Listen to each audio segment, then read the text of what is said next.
जय श्री राम। सुंदरकांड विवेचन 30 दिन की यात्रा में आज का प्रसंग है सुंदरकांड से हमें क्या सीख और क्या नीति का ज्ञान होता है, ये हम देखते हैं। सिंधु के किनारे आ गए, वहाँ का विनय न मानत जलधि जर गए 3 दिन बीत, बोले राम सकोप तब भय भी न होई निकले। अब रामचंद्र जी कहते हैं जो मूर्ख से विनती और कुटिल के साथ प्रीति और कंजूस के साथ उदारता, ये सारी बात उस समुद्र के लिए कह रही। लेकिन ये हमारे जी भगवान प्रभु ने कितनी बातें संदेश दिया है, ये जीवन में तो हर पल उपयोग आने वाला चीज, बहुत ज्यादा प्रेरणा मिलती है हमें सुंदरकांड से। लोग कहते हैं मंगल को पाठ करो, शनिवार को पाठ करो, इसमें खाली ज्ञान अर्जित होता है।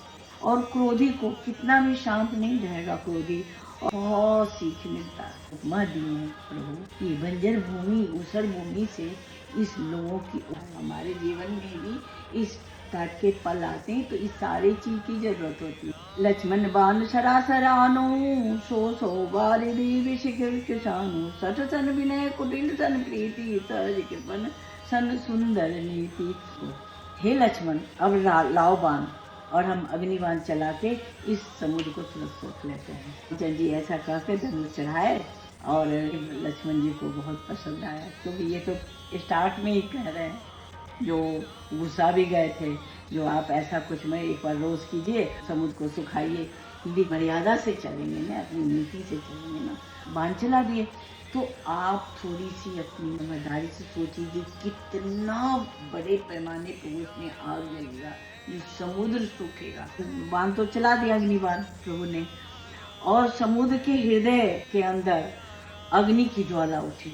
जब समुद्र ने जीवों को जलते हुए देखा, तब उसने क्या किया, थाल में लेके अनेक तरह के मणि और मतलब प्रभु के सत्कार में अभिमान को छोड़कर ब्राह्मण के रूप में प्रभु के सामने आया। अब काकभूषुंडी गरुड़ जी को कहते हैं, जो देखिए करोड़ों उपाय करने पे कुछ भी करिए, जब तक केला को नहीं काटिएगा तो फल नहीं देगा। एक पेड़ हो जाता है केला में, उसको काटने के बाद ही दूसरा फल आता है। यहाँ पे कह रहे हैं तो नीच आदमी को झुकाने के लिए उसको काटना ही पड़ता है, उसको मतलब दर्द पीड़ा देना ही पड़ता है, तभी वो झुकता है, तब रास्ते पे आता है। जिसका जो इलाज है वो करना ही पड़ेगा। और समुद्र भयभीत होकर प्रभु के चरणों में पड़ गया और कहा, हे नाथ रे क्षमोनाथ सब अवगुण मेरे, तो ये चीज बड़ा चर्चित है, क्षमोनाथ सब अवगुण मेरे। तो यहाँ पे समुद्र ने प्रभु से कहा, हे प्रभु, आपको जो हमने इतना देर तक प्रार्थना करवाया, यहाँ पे बहुत बारीक की बात है। समुद्र कहते हैं, हे नाथ, आकाश का जो नेचर है वो रामचंद्र जी को ही बताते हैं। बच्चे भी आके कहते हैं ना, तुम ही तो कहे थे ये बात।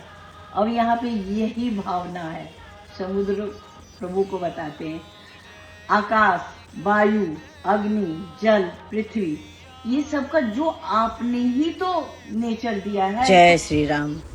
समुद्र ने प्रभु से और आगे क्या कहा और कौन सा रहस्य खोला, ये जानने के लिए अगला भाग जरूर देखें। जय श्री राम।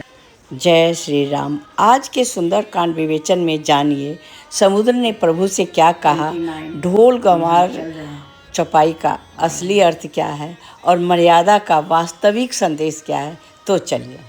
जल, पृथ्वी, ये सब का जो आपने ही तो नेचर दिया है, और तब प्रेरित माया उपजाए, सृष्टि हेतु सब ग्रंथिनी गाए। जिसका जो स्वभाव है वो आपने ही अपनी माया से सृष्टि के लिए करा है।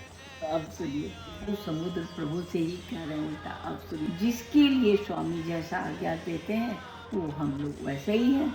माया से जो जिसको दिया है उसी स्वभाव में अपना हम खुश रहते हैं।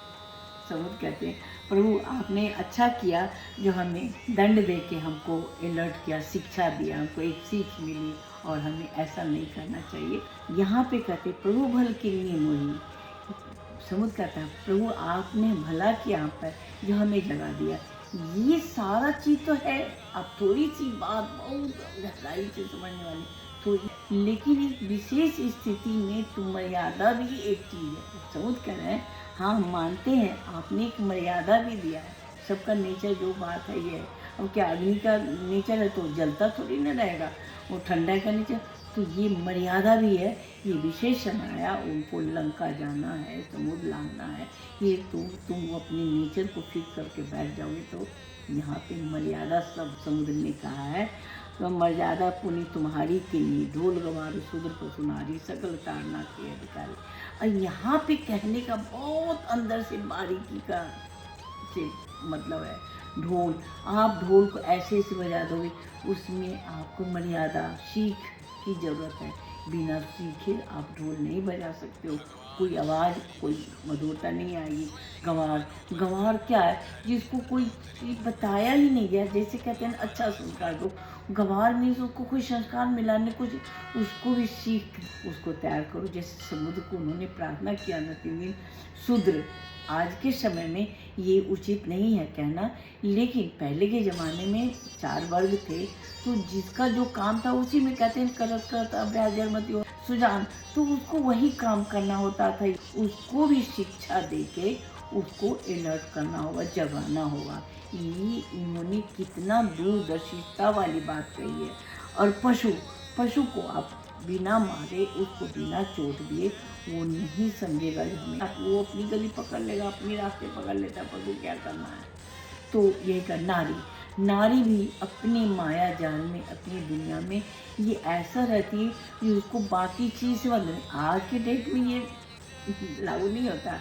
पुरुष नारी दोनों एक बराबर कदम पे कदम मिला के चलने। आज के ज़माना थोड़ा डिफरेंट, लेकिन जब तुलसीदास जी ने अपने समय का लिखा, उस जमाने में उन लोगों का कार्य क्षेत्र जो था उतनी दुनिया को समझते थे, बाकी दुनिया से मतलब ही तो उन्हें क्या आएगा, उनको ही शिक्षा देना। कहते हैं यत्र पूज्यते नारी तत्र रमन्ते देवता, तो ऐसे कैसे, लेकिन यहाँ पे उनको शिक्षित करना, तारना, कहते हैं ना तर गए।